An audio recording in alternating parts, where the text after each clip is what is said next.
Comme je vous l'ai expliqué au début, pour ceux qui sont arrivés un peu en cours de route, tous ces gens ont été convoqués du coup à une commission d'enquête du coup de la part du Parlement pour essayer de comprendre comment ça marche, du coup quel impact sur les jeunes ont ces influenceurs. Et donc, du coup, c'est quasiment 3 heures de vidéo. C'est pour ça que le stream a commencé un peu tard d'ailleurs, parce que je préparais ça. J'ai pas trop eu le temps cet après, mais du coup, je vous ai mis plein de. J'ai noté plein de timecode. J'ai un plan.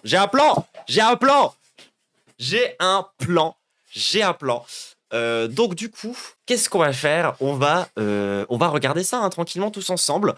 On va commencer du coup par Adé Laurent. Rappelez-vous du coup qui c'est. C'est l'acteur porno qui fait des lives TikTok cringe dans lequel il fait des leçons à des enfants, à des handicapés, à des femmes et qui drague des gens de façon lourde et qui est hyper bizarre et hyper problématique. Et il y a une meuf qui l'a accusé de V. Les effets psychologiques de TikTok sur les mineurs.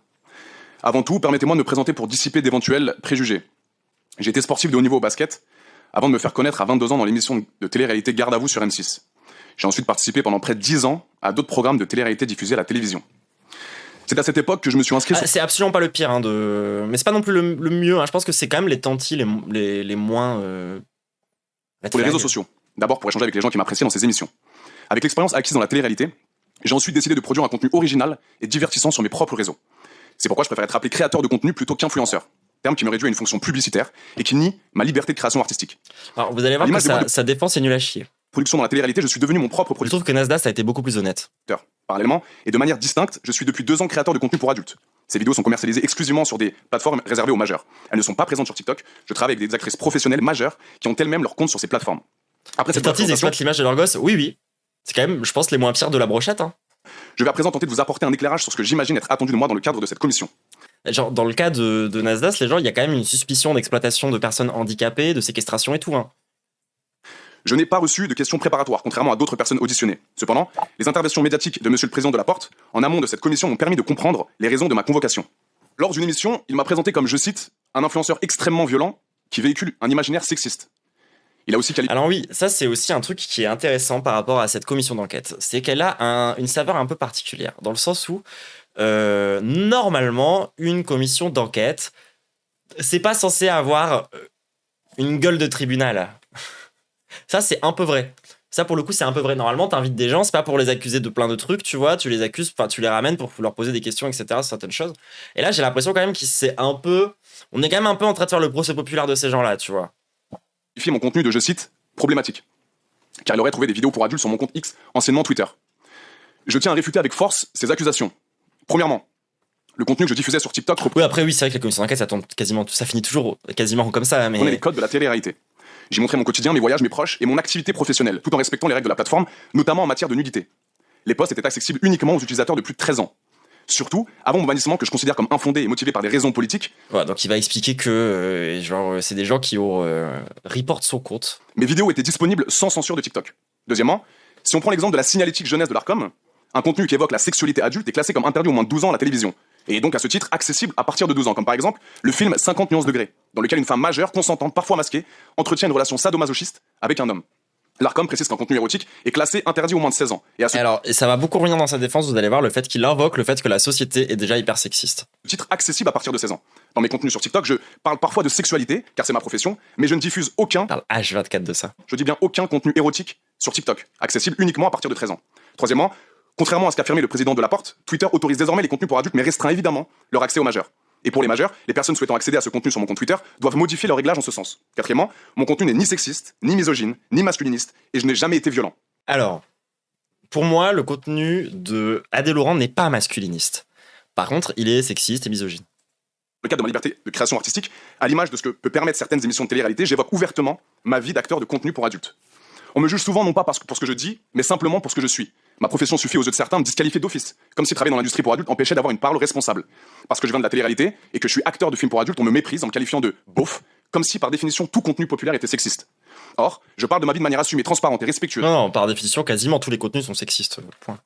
Il m'arrive d'échanger avec des actrices professionnelles sur mon réseau TikTok sans jamais dénigrer leurs envies, ni leurs pratiques, ni les rabaisser, et cela sans aucune nudité. Dans cette même interview, monsieur le président de la Porte a déclaré, je cite, « Il sait très bien qu'il touche des jeunes et que ces jeunes vont découvrir la sexualité, le porno à travers lui. Et moi, ça me pose problème. » Ajoutant, quand je vais dans une classe de CM2 que je leur demande qui est votre influenceur préféré sur TikTok, les CM2 me disent Adé Laurent. Je conteste formellement ces accusations. Si. Moi, j'ai ma pote prof à qui j'ai demandé ça il y a 2-3 mois. Elle m'a dit la même chose. Premièrement, je n'ai jamais encouragé un public mineur à consommer du contenu inadapté. D'ailleurs, je profite de cette occasion pour insister sur le fait que la sexualité ne s'apprend pas à travers le contenu pour adultes. Le contenu pour adultes n'est pas une éducation à l'intime professionnel majeur et consentant. Avec près de 2 millions d'abonnés sur TikTok, conscient de cette large audience, j'ai utilisé Son costume n'est pas à sa taille, d'accord. Oui, mais ça, c'est typique. ma plateforme de façon responsable en diffusant Je vois beaucoup plus de mecs qui portent des costumes pas à leur taille que l'inverse en vrai. Hein. régulièrement des messages de prévention. J'ai choisi de mettre l'accent sur l'importance du dépistage et du port du préservatif, avec des messages clairs et accessibles. Deuxièmement, les CM2 ne peuvent pas avoir accès à TikTok. La plateforme est interdite au moins de 13 ans. Et alors ça, c'est vraiment la partie la plus malhonnête de toute sa défense. Il est en mode, non, il n'y a pas de mineurs qui regardent ce que je fais puisque les plateformes l'empêchent. Les lives, eux, sont réservés aux plus de 18 ans. Si des élèves de CM2 qui ont entre 10 et 11 ans accèdent à cette plateforme, c'est un problème de contrôle parental et de responsabilité de TikTok, pas de la mienne. Donc je refuse d'endosser une responsabilité qui ne m'appartient pas et être comptable d'un contrôle qui n'est pas à ma portée. J'ai toujours veillé à sensibiliser, jamais à exposer des jeunes à des contenus inappropriés. Ces clarifications étant faites, je souhaite pouvoir aborder un sujet important, le sujet même de cette commission, à savoir TikTok. Concernant mes liens avec TikTok, je n'ai pas de lien particulier avec la plateforme. Je ne suis pas son ambassadeur. Je n'ai pas de lien particulier avec la plateforme, il a dit. Ne m'a jamais rémunéré pour que je crée un compte. Je n'ai pas de partenariat direct avec TikTok. Concernant mes revenus générés sur TikTok, en 3 ans, je dirais que j'ai gagné entre 15 et 20 000 euros, soit une moyenne haute de près de 555 euros par mois. On est loin d'un business. J'aurais aimé pouvoir être plus précis, mais malheureusement, mon compte ayant été supprimé en moins de 24 heures à la suite d'une intervention politique, je n'ai pas le chiffre exact. Mes revenus Une intervention politique. sur TikTok étaient Le cabinet noir. majoritairement issus de la monétisation du contenu publié.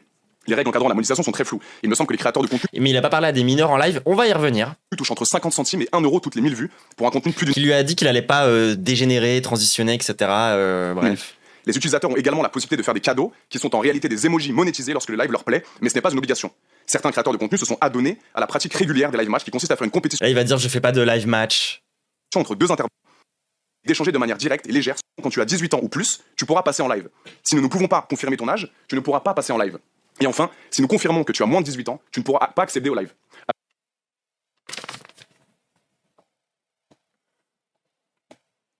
Tu vas faire une transition toi aussi? Tu vas péter un plomb ou tu vas rester comme ça? Non. Moi, je vais rester comme ça. Tu vas rester homme. Ouais. Il y a homme et homme. Hein. Il y a homme et âme. Toi, t'es un homme. Moi, je suis un âme. Et tes parents, ils sont fiers de toi ou tu leur fais la misère? Vraiment, moi, je suis une castane. Hein. Ouais, ils s'en foutent. Ouais, mais c'est pas ça ma question. Tu m'écoutes ou je me casse? Non, je t'écoute. Je lis pas les commentaires, là. Ok.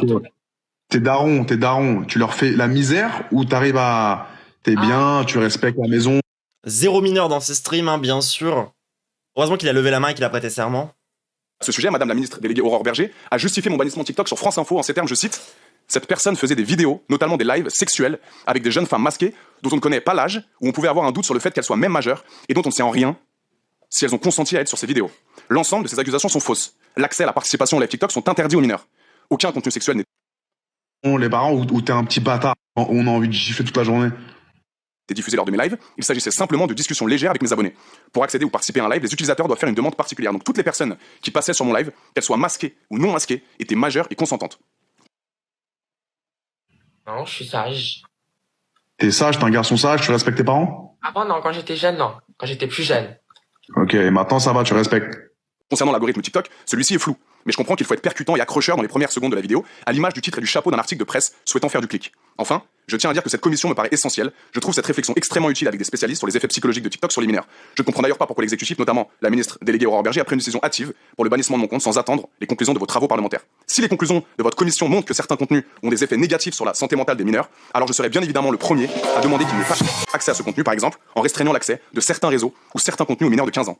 Il faudrait mettre en place un contrôle efficace, mais sans faire peser toute la responsabilité sur les créateurs, qui ne sont ni éducateurs, ni parents, mais qui doivent seulement respecter les règles fixées par la plateforme. J'espère avoir été clair et complet dans mes explications. Merci pour...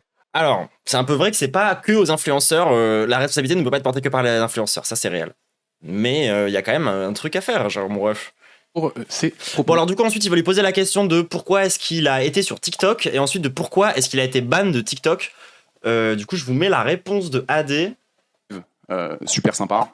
Je faisais des lives avec des filles qui dansaient, etc. Je mettais la musique. Et il y avait énormément de gens présents sur mes lives. Mais malheureusement, quand tu as 900 000 personnes qui te suivent, il y a des gens qui t'aiment et il y a des gens qui ne sont pas d'accord avec ton contenu. Et ces gens, malheureusement, Ensuite, parfois...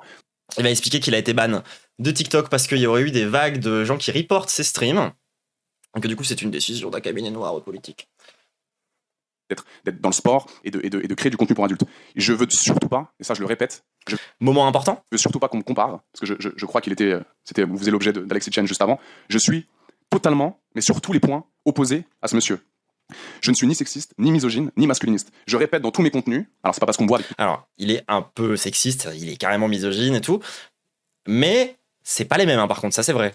plusieurs filles qu'il faut tout de suite se dire, attends, lui l'acteur porno, c'est un détraqué sexuel. Non, j'arrive à être acteur porno, de bosser avec une équipe très professionnelle, et je n'ai jamais dit qu'une fille qui sort après 22h c'est une fille facile, une fille qui met des jupes courtes c'est une fille facile. Au contraire, je prône la liberté sexuelle à égalité, à longueur de journée, et je mets la femme sur un piédestal tout le temps. En l'occurrence, mon contenu pour adultes, c'est un contenu avec des filles consentantes, majeures, et qui elles-mêmes ont commencé le porno avant moi. Ce qui était une des raisons pour lesquelles moi j'avais de la sympathie pour lui à la base. Hein. Il y avait ce truc de, au moins, c'est pas le plus sexiste de la team, quoi. Donc c'est un petit peu la délicatesse du sujet. Je suis arrivé, et aussi très important à dire, les stars de contenu pour adultes sont des femmes la plupart du temps. Mais c'est hyper red flag, hein, tous les trucs, et le fait qu'il tente de se désolidariser de Alex juste pour essayer d'avoir l'air un peu... c'est bon, hein, on te voit. Hein. Donc c'est juste que j'arrive dans un milieu où j'arrive à faire des performances très rapidement sur les réseaux sociaux et j'adapte mon contenu à chaque plateforme. Ce que je fais sur OnlyFans ou Mime, je le fais pas sur TikTok. En revanche, je fais des lives avec des gens cool, j'apprends un petit peu d'où vient ma communauté et je fais des pranks. Je peux avoir des pranks de temps en temps à connotation sexuelle, mais j'arrive toujours à faire la limite et à aborder le truc pour que ça soit sécurisé. Et alors, du coup, en gros, pour vous expliquer un petit peu la suite des échanges qu'ils vont avoir, parce que je vais pas tout mettre, concrètement, entre autres, ils vont beaucoup parler de cette histoire de oui, d'accord, mais en fait, c'est quand même du contenu low-key porno ce que tu fais, genre arrête. Et il va pas tout le temps se défendre. Et il y a un moment donné, il y a une nana qui va dire oui, mais on est d'accord que quand tu fais du contenu sur une plateforme, même si c'est du contenu qui est différent de sur les autres plateformes, l'objectif, c'est quand même de créer une pipeline de gens qui vont aller voir tes différents réseaux. Et effectivement, c'est complètement ça. Moi, si je fais des TikTok, si je fais des Reels, si je fais des vidéos YouTube, etc. aussi, c'est premièrement parce que c'est un kiff. Secondement, parce que évidemment, ça ramène une tonne de gens, en fait. Genre, oui, en fait, d'exister sur plusieurs plateformes sociales, ça permet aux gens d'aller voir les différents contenus. Et moi, à la base de la base, mon objectif, c'était même d'utiliser Trouble Antacide pour essayer de vendre les jeux vidéo de notre studio de jeux vidéo avec Lou. Mais on n'a pas sorti de jeu au final. Donc raté. Mais et au final, je gagne de l'argent grâce à Trouble Antacide. Donc changement de plan. Et en fait, le fait qu'il soit dans le déni de ça, du coup, parce que effectivement, évidemment que ça crée une pipeline de contenu. Et surtout, genre à un moment donné, il va expliquer que de toute façon, les lives sur TikTok sont réservés aux majeurs, sont réservés aux personnes qui ont plus de 18 ans. Et au bout d'un moment, il y a quand même une nana qui va le voir et qui dit mais c'est pas vrai. Tu nous mens. Genre, c'est faux. C'est-à-dire que les lives sur TikTok, tu peux y aller quand t'as 15 ans. Il faut, il y a une petite barre à cocher quand tu lances ton stream. Et je confirme, hein, parce que moi j'ai fait 2-3 streams TikTok pour qualifier le contenu pour qu'il soit pas pour les enfants, quoi. Et il fait genre, il est surpris. Salut Ignore. Et il fait genre, il est surpris d'apprendre ça. D'agri quand même. Ah, d'ailleurs, je profite pour les gens de YouTube qui ne voient pas les trains de live. Si vous ne le saviez pas, des fois sur ce stream, il y a Ignore qui passe et qui nous fait des exclus et tout. C'est trop bien, voilà, pour les gens qui connaissent. Oui, donc du coup, en gros, la suite de leurs échanges, ça va être ça, quoi. Ça va être AD qui tente d'esquiver le fait que, bah, en fait, si, il met du contenu clairement sexuel, genre dans les mains des mineurs, et il parle que de ça, et c'est quand même genre le cœur de son propos, et il a une vision quand même un peu pas toujours hyper saine des relations homme-femme, on va dire. On rappelle que le mec a 2 ports, a 2 plaintes au cul quand même, hein, pour V, quand même pas rien.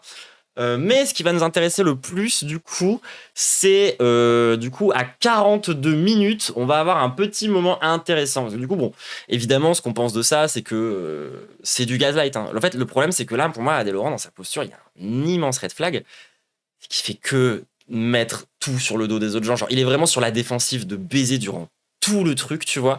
Et alors qu'il pourrait clairement faire des trucs pour gérer ça, et il a pas envie. Juste, il a pas envie, tu vois. Donc on voit que dans sa stratégie, là aussi, vous lui disiez solidarité de Hitchens, qui, en vrai, genre, je le comprends. Moi aussi, j'aimerais pas être associé à ce mec. Et je ne joue aucun rôle. J'assume ma sexualité au grand public et je pense qu'il faut respecter ça.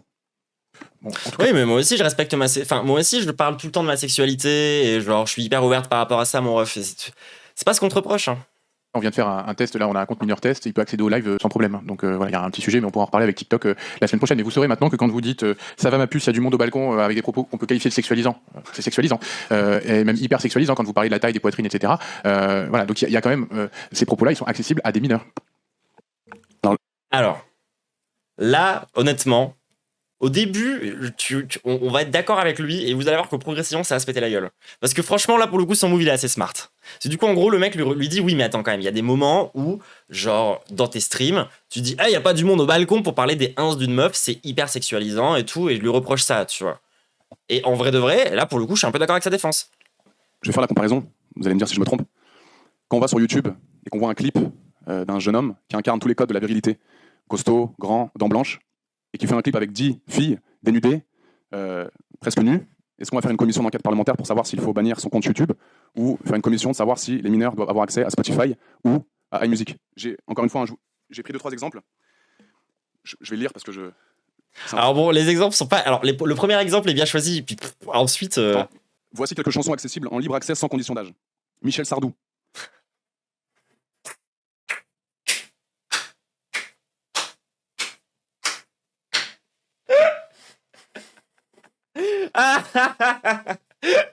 Ah bien ouais. Ah franchement bien Dans ouais. Les villes de grande solitude.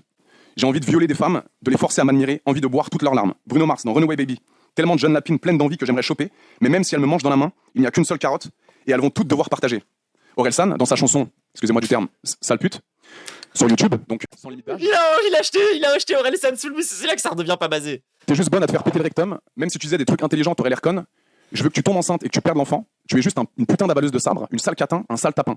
Bon, je crois qu'on a compris. Non, mais juste, non, mais- continuer la liste, mais juste, attends. on n'est pas en train de faire l'audition d'Orelsan. Je sais, mais pour moi, c'est une indignation à Non, géométrie mais on variable. a compris, mais là vous C'est faites référence à des œuvres à caractère Oui. artistique, alors vous pouvez dire que vos live TikTok ont un caractère artistique, mais Oui. là en l'occurrence la plateforme dit que en gros les contenus sexistes qui véhiculent des différentes formes de sexisme On est sur un compte Insta Lipfem ou... sont contraires aux conditions générales d'utilisation. Donc voilà, je sais pas si Orelsan se mettait à dire ça en live, il serait peut-être banni. En l'occurrence, là le sujet c'est Voilà, alors, je trouve que là il réagit bien. Genre en fait au début tu vois t'es un peu d'accord avec lui quand il sort Sardou et tout et là je trouve le mec arrive à bien retourner la situation quand même. comment on modère. Et donc je vais me permettre de rectifier ce que vous avez dit parce qu'on vient de reprendre les conditions d'accès au live. En fait, il y a deux choses. On peut voir les lives si on est mineur. La plateforme ne l'empêche pas. Par contre, elle empêche les mineurs d'accéder aux lives qui sont soumis à restriction. Et donc pour pouvoir soumettre un live à restriction, il y a notamment la possibilité en tant que Ah, je suis d'accord, bah en vrai non si je suis désolé. Reprocher à un mec qui fait de l'hypersexualisation sur les plateformes, l'hypersexualisation, t'as déjà vu une pub de yaourt?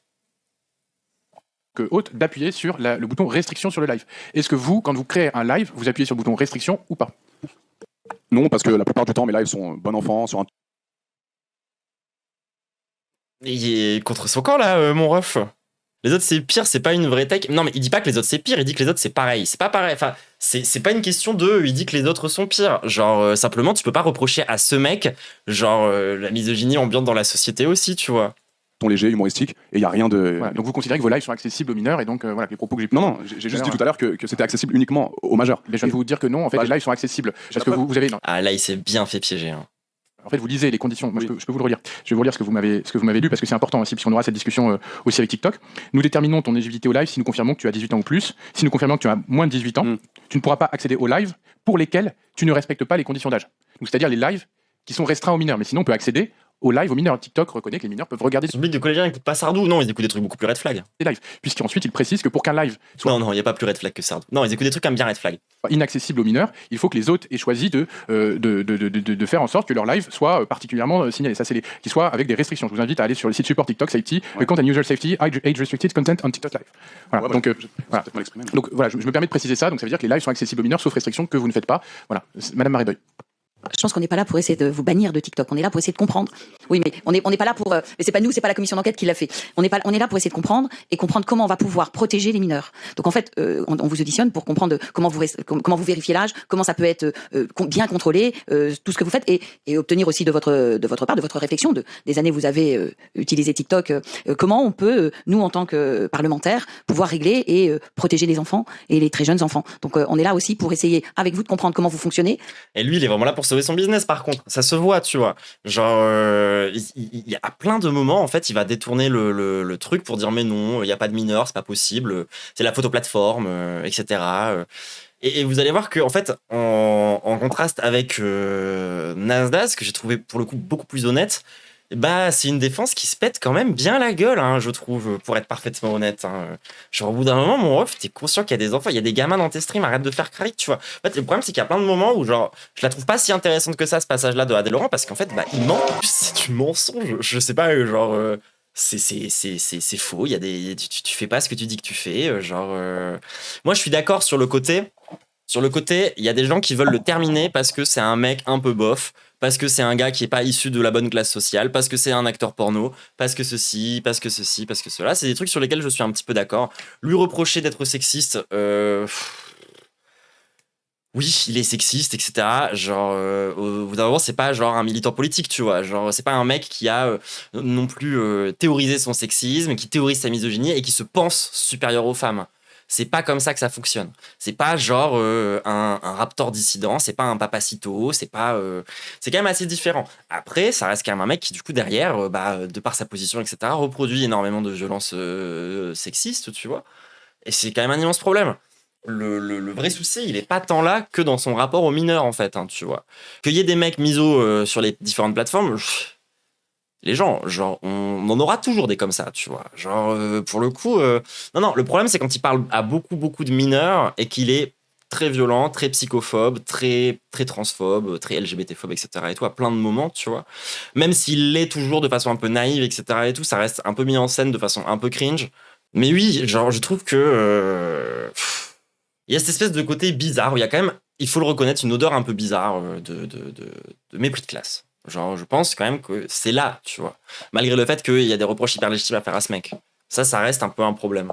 Avec plein de gens autour de la table qui sont convaincus qu'ils vivent dans une société moins sexiste que ce mec, alors que non. En fait, c'est plus ça qui me dérange. Mais bref. On va parler très rapidement des tantis. Alors, on va faire ça vite. Du coup, on va commencer par leur présentation mutuelle. Monsieur le Président, Madame et Monsieur les députés, je ne suis pas venu ici pour fuir mes responsabilités. J'ai conscience que lorsque l'on s'expose publiquement, surtout sur des plateformes comme TikTok, on a un devoir d'exemplarité, d'autant plus quand on est suivi par des jeunes. Mais je veux poser les choses clairement dès le départ. Je regrette profondément deux choses dans la manière dont cette audition a été préparée publiquement. Je regrette vos déclarations, Monsieur le Président. Je ne suis pas une influenceuse à contenu problématique, du moins je ne pense pas. Et du coup, quelle décision de justice vous fondez-vous pour affirmer cela? Ce genre de jugement lancé dans les médias avant toute audition ne révèle pas elle est vraiment sur la défensive. un travail d'enquête objectif, mais d'une condamnation sans débat. La seconde, plus grave à mes yeux, ce sont ces propos affirmant que j'humilierais et que je dégraderais l'image de mes propres enfants. Ces accusations sont violentes, injustes et totalement déplacées. Je suis mère avant tout et jamais je ne tolérerai qu'on prête des intentions aussi graves sans preuve ni dialogue. C'est pourquoi je suis ici. Je suis ici pour parler vrai, répondre à vos questions avec sérieux et responsabilité. Mais je ne laisserai pas non plus passer des attaques gratuites comme j'ai pu voir sur certaines des vidéos avant même ce débat, surtout quand cela touche mes enfants et ma famille. Voilà, c'est vrai que j'ai vu du coup une vidéo qui a été relayée sur TF1, sur BFM, sur énormément de plateformes et de chaînes différentes, affirmant que nous étions convoqués ici puisque... Il ne cligne pas des yeux. Ah non, il est terrifiant. J'aurais déjà posté des vidéos où j'humilie et où je dégrade mes enfants et forcément ça m'a énormément touchée, énormément attristée. C'est vrai qu'avant de voir cette vidéo, j'étais même plutôt flattée d'avoir été convoquée pour pouvoir, comme je vous l'ai dit, vous aider et peut-être répondre à vos questions. Mais le fait d'avoir ce genre Il a l'air de se passer tellement de choses dans sa tête. de propos, c'est vrai que ça m'a profondément attristée. Donc c'est pour ça que j'aimerais comprendre par la suite pourquoi est-ce que vous affirmez ce genre de mots qui sont quand même Elon Musk corps, ah non, pas du tout. honnêtement assez durs. Voilà, donc ça c'est ma petite Et je présentation. vous remercie, parce que je vous ai posé une question sur vos liens d'intérêt, ce que vous gagnez, etc. Mais peut-être que Monsieur Tanti va y revenir. Ok, bonjour tout le monde, bonjour tout le monde. Donc apparemment, moi, on me pose des questions sur donc TikTok, les lives. Alors, comment j'ai découvert cette application TikTok? J'étais en vacances à Bali pendant plusieurs jours et j'ai un ami à moi qui faisait donc des matchs qui m'a dit alors pourquoi tu fais pas ça? Je ne connaissais pas du tout ce que c'était. Et puis en fin d'après-midi, un jour, j'ai tenté le coup et puis j'ai construit une team pendant maintenant pratiquement plus de 2 ans. J'ai construit une team avec qui on s'entend super bien. Moi aussi, je suis un joueur également. J'ai 3 comptes TikTok, j'ai 3 badges, un badge 38, un badge 34, un badge 36, ce qui équivaut à pas mal d'argent joué parce que c'est un kiff avant tout. Je vois pas vraiment ça comme une rémunération parce que j'organise des événements. D'ailleurs, récemment, j'ai fait un événement à Dubaï. J'ai loué un yacht de 45 mètres où il y a eu plus de 30 personnes qui ont été invitées à Dubaï. Ah, je vous préviens, il est insupportable. Des gens qui sont dans ma team, des joueurs et des non-joueurs, des gens qui sont là, qui tapotent, qui partagent. Moi, TikTok, avant tout, c'est un kiff. Moi, mon argent, je le fais dans la télé. D'ailleurs, je suis en tournage et d'ailleurs, lundi prochain, je passe sur W9 pendant 2 mois. Je repars en tournage en septembre, je repars en tournage en juillet. Et alors, du coup, je vous résume parce que j'ai la flemme. C'est quoi un badge? J'en sais rien, je m'en branle. Non, je précise quand même. C'est quoi sa défense? C'est pas très intéressant. En gros, ils vont expliquer que pour lui, c'est pas un métier. C'est pas son travail. Parce qu'à côté, il est dans la télé-réalité. Et c'est vrai qu'on a vu que c'est des gens qui spamment énormément la télé-réalité. Ils passent avoir leur vie sur les sheets de télé-réalité. Et du coup, il est en mode, non, c'est pas un métier, t'inquiète. Du coup, lorsqu'il lui demande comment est-ce qu'il gagne, il esquive de baiser la réponse. Il esquive de baiser la réponse. Il fait tout pour pas répondre à ça, tu vois, pour pas dire combien est-ce qu'il gagne. Il dit, non, mais c'est pas un travail, c'est juste du bonus à côté, etc. Alors qu'il se fait tellement de blé avec ça, genre. Genre, je crois que c'est littéralement la prochaine question. Hein. Combien est-ce qu'il gagne d'argent et il répond pas, quoi. Est-ce que vous pouvez nous dire, par exemple, combien vous avez gagné sur TikTok Live la semaine dernière? J'ai aucune idée parce que je compte pas ça du tout par semaine. Non, mais de manière générale, par mois ou par an. Hein.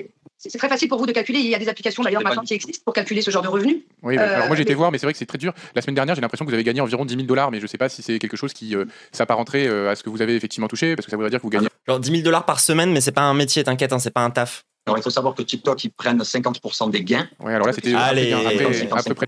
C'était le chiffre après la prise de TikTok, ça, mon ref. Voilà. Après, voilà, moi, c'est vrai que je suis quand même quelqu'un d'assez connu. Normalement, moi, toutes les personnes qui sont dans ma team, ils ont, on va dire, entre 30 ans et la cinquantaine. Je fais beaucoup de personnes. C'est vrai qu'un live, ça tourne à peu près. Si je fais un live de 2 heures, il y a à peu près 30 000 personnes qui passent sur le live. 30 000 personnes, ça équivaut aussi à 1 euro par personne. Ça fait 30 000. Malheureusement, je ne les gagne pas. Puisqu'apparemment, la semaine dernière, j'ai gagné 10 000 divisé par 2, 5 000. Alors ça, c'est.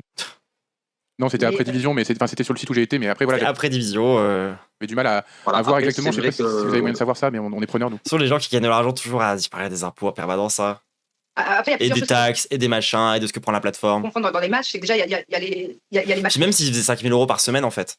J'aimerais bien faire 5 000 € par semaine. officiels, il y a les matchs qui sont moins officiels, il y a des matchs qui sont organisés à l'avance, il y en a d'autres qui sont faits un peu à l'improviste. Et du coup, ouais, eux, ils font beaucoup de matchs sur TikTok et c'est vraiment le truc de baiser le plus rentable de très loin. Genre vraiment de très loin. Mais c'est pas ça qui nous intéresse. Nous, ce qui va nous intéresser, c'est quand ils parlent de leurs enfants. Parce que du coup, si vous ne le saviez pas, il y a beaucoup de moments où en fait, on voit leurs gamins. Et du coup, ils sont évidemment accusés de les exploiter, hein. Et je suis un peu d'accord, hein, effectivement, parce que elle, du coup, sa défense, ça va être oui, mais je fais de la télé-réalité, donc c'est un petit peu normal qu'il y ait mes enfants qui soient dans ma vie, parce que du coup, je filme ma vie en permanence, et donc du coup, mes enfants sont dans ma vie, et donc du coup, c'est dans la vie. C'est quoi ce délire de match ?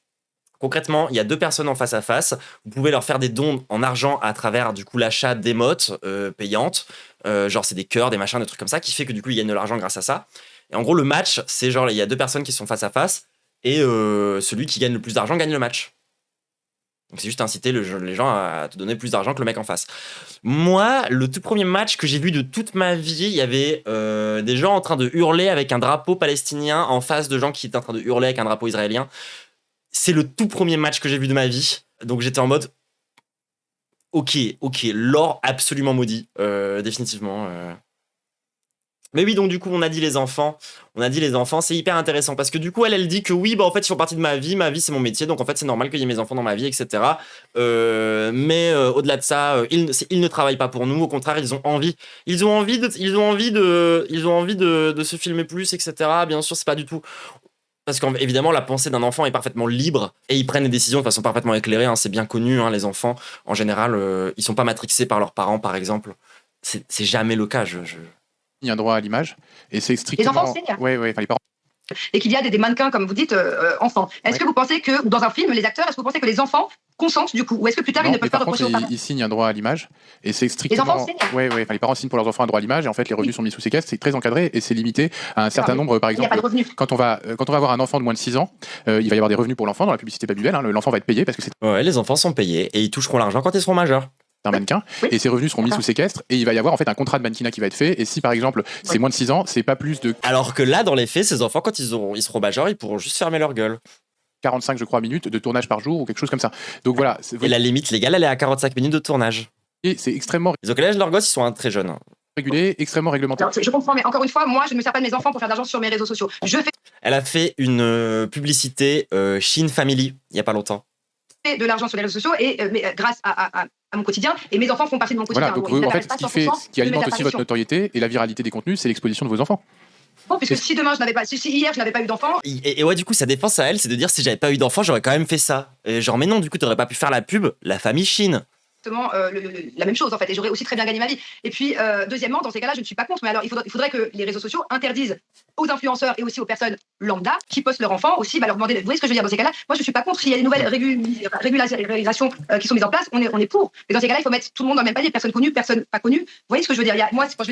Putain, c'est vraiment la pire défense. Hein. C'est vraiment la pire défense. Elle est en mode, du coup, moi je suis connu, du coup vous me jugez parce que genre je suis connu. Let's go le train de l'hype. Attendez, je mets l'enregistrement en pause. Du coup, Oui, les histoires Oui, attendez, on se reconcentre. On se reconcentre tout le monde. Oui, d'ailleurs, j'en profite. Petit message à la team YouTube qui nous regarde actuellement. N'hésite surtout pas à venir en stream pour profiter de mes merveilleux Trad la Hype, concept exceptionnel inventé par moi-même, je crois. En tout cas, j'ai eu l'idée toute seule Venez voir, on est sur Abowood. Et n'hésitez pas d'ailleurs aussi au passage à vous abonner, liker la vidéo, et tout ça, tous ces petits trucs-là. Chaîne secondaire, chaîne principale. Je fais aussi des Reels si vous n'étiez pas au courant, ainsi que des TikTok et des Shorts. Bref, repartons du coup sur cette histoire d'audition. Donc là, on était sur les tantis, et je me souviens plus ce que je racontais.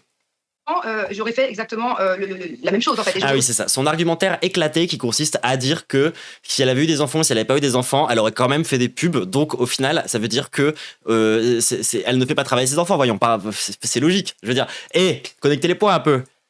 J'ai très bien gagné ma vie. Et puis deuxièmement, dans ces cas-là, je ne suis pas contre. Mais alors, il faudrait que les réseaux sociaux interdisent aux influenceurs et aussi aux personnes lambda qui postent leurs enfants aussi, leur demander. Vous voyez ce que je veux dire dans ces cas-là? Moi, je suis pas contre s'il y a des nouvelles régules. Non, mais la différence, c'est la rémunération. C'est le fait que genre les gens ils postent leur. En fait, elle se compare du coup au tout venant qui du coup poste des photos de ses gosses sur Instagram, etc. Et elle dit qu'elle ne voit pas pourquoi est-ce que elle devrait faire quelque chose différemment.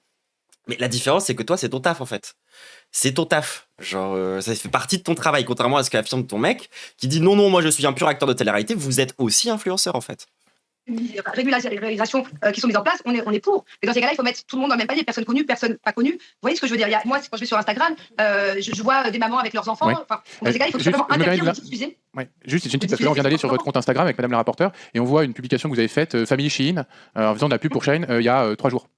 Avec beaucoup vos enfants, par exemple. C'est une collaboration Il est fort, hein. commerciale, ça. Oui, mais alors. Alors déjà, vous n'avez pas mentionné collaboration commerciale, je me permets de vous le dire. Donc vous n'avez pas respecté le cadre de la loi influenceur. Ouais. En tout cas, on le voit pas sur l'Instagram là. Et par ailleurs, vos enfants sont dessus. Je suis celle qui le respecte le plus, ce Voilà. mot collaboration Et commerciale. donc voilà, vos enfants sont dessus, ils portent des tenues, donc ça va au-delà. C'est moi qui le respecte le plus au monde, hein, d'accord, de toute la terre. Vous disiez c'est la seule que vous avez fait avec ce qu'on vous citait là hier, il y a 3 jours, vous avez fait une nouvelle collaboration commerciale avec vos enfants. Oui, ils ont envoyé une meuf sur son compte Insta, elle lui a envoyé un lien et il a dit bon bah en fait voilà, on l'a vu ça. Pour le coup, vous allez gagner de l'argent en ayant mis en scène vos enfants avec des vêtements de marque Shine. Pour le coup, voilà, ça respecte pas le cadre légal. Voilà. Alors là, encore une fois, je vous redis que je vous réexplique que j'ai appris avec vous il y a donc 10 minutes qu'à partir du moment où il y avait écrit collaboration, mes enfants ne pouvaient pas apparaître. Je l'ai appris, c'est vous qui me l'avez appris, c'est 10 minutes. Encore une fois, ça ne. Après, Non mais c'est pas grave parce que Shine est responsable et l'agence est responsable. Dit Coccinelle. Donc là, nous, ce qu'on va faire, c'est qu'on l'avait pas identifié, mais on va le signaler auprès de la Ce soir, je dors avec les Ladybugs. DGCCRF et que en fait, il y a un principe de co-responsabilité. Voilà, il y a un principe de co-responsabilité et normalement, en fait, c'est aussi votre agence qui aurait dû vous le signaler. Donc en fait, votre agence peut aussi. Là, il a pas tort en fait. C'est-à-dire qu'au bout d'un moment, il y a aussi ce truc de, en fait, ok, d'accord, c'est leur taf, mais ils ont quand même des managers en fait. Au bout d'un moment, on n'est pas censé les laisser faire n'importe quoi non plus, je veux dire. Pour vous avoir fait faire une collaboration illégale avec Shine, je suppose que c'est Magali Berda du coup, puisque c'est elle. En l'occurrence, là, non. Ah non, d'accord. Oui aussi, mais pas avec nous en tout cas. En tout cas, il faut savoir que Shane, moi je le poste très souvent et que là en l'occurrence c'est. En fait, il y a des fois où je poste tout seul, il y a des fois où on poste à deux. On a fait pour la Saint-Valentin et on ne savait pas que c'était interdit de mettre les enfants. Mais c'est grâce aux enfants, c'est pas grâce à cette vidéo et grâce aux enfants qu'une fois que je suis rémunérée. Parce que s'il n'y avait pas eu les enfants, j'aurais eu la même rémunération comme. T'aurais pas pu faire ton post famille Chine sans les enfants. Allô. J'ai eu la semaine dernière, parce que j'ai poste très. Et ce que je voulais dire, c'est qu'on a déjà été contrôlé par la DGCCRF. D'ailleurs, j'ai eu une amende, ça s'est su publiquement. Et du coup, avec des personnes avec qui on s'est très bien entendu et qui nous disent qu'est-ce qu'on peut faire et qu'est-ce qu'on peut pas faire. Et ils nous l'ont pas dit. Donc nous, on respecte les lois qu'on nous donne. Mais si on nous les donne pas, malheureusement, on peut pas les respecter. Donc c'est dans la loi influenceur. Voilà, maintenant vous saurez. Alors, ça marche pas comme ça. Hein. Genre, si tu butes quelqu'un et qu'ensuite tu dis ah mais j'étais pas au courant que c'était interdit, tu vas quand même en prison, mon ref. Écoutez, et il y a une règle qui dit que nul n'est censé ignorer la loi. Bon bref, c'est un peu tout ce qu'il y a à dire en vrai sur Tanti. J'ai pas grand chose de plus à dire que bon bah c'est typiquement des problèmes d'exploitation de mineurs, hein, comme on en a déjà vécu énormément. Hein. C'est pas nouveau. Effectivement, en fait, la logique voudrait que si jamais ils font un truc avec leur gosse devrait toucher une partie de cette rémunération. Cette rémunération devrait être sur un compte en banque qui sera accessible à ces mêmes enfants quand ils seront majeurs. Point, en fait. C'est-à-dire que là, c'est de l'exploitation de mineurs. Et aussi ce truc de, même si le gamin, il a envie, tu vois, genre de travailler pour toi, etc., il a envie de se faire exploiter, ben, c'est toi, ta responsabilité d'adulte, de lui dire non, en fait. Parce qu'elle va beaucoup utiliser genre c'est l'argument de oui, mais elle est en mode oui, mais moi mes enfants ils ont envie. Puisqu'ils ont envie, je vois pas. Ils voudraient même en faire plus. Mais oui, mais en fait, ta responsabilité de parent à ce moment-là, c'est de pas le laisser faire en fait. Justement, en fait, c'est de le préserver, de le protéger, plutôt que de l'exposer davantage. On s'est adapté parce qu'on respecte les lois. Mais en tout cas, on n'était pas au courant. Et Entendu. encore une fois, cette vidéo-là, on n'a pas gagné de l'argent grâce aux enfants. Parce que si les enfants n'avaient pas paru, j'aurais quand même été payé. Ben voilà, mais en l'occurrence, voilà. Bon bref, on va pas avoir un débat. Je vous ai dit, on n'est pas là pour faire la justice. Moi, mais on est Oui, mais ils sont là. Même si c'était vrai ton truc, ils sont là. là pour réfléchir au meilleur encadrement. Et là, en l'occurrence, il y a une loi qui existe sur l'encadrement d'exposition des enfants, mais peut-être qu'il faudra la renforcer et mieux la faire connaître. Merci d'avoir pris le temps d'échanger avec nous. On a Petite Loki menace à la fin. voilà encore pris un peu de retard, mais on va passer dans quelques instants à l'audition suivante. Le temps de faire rentrer l'influenceur Nasdaq dans cette salle.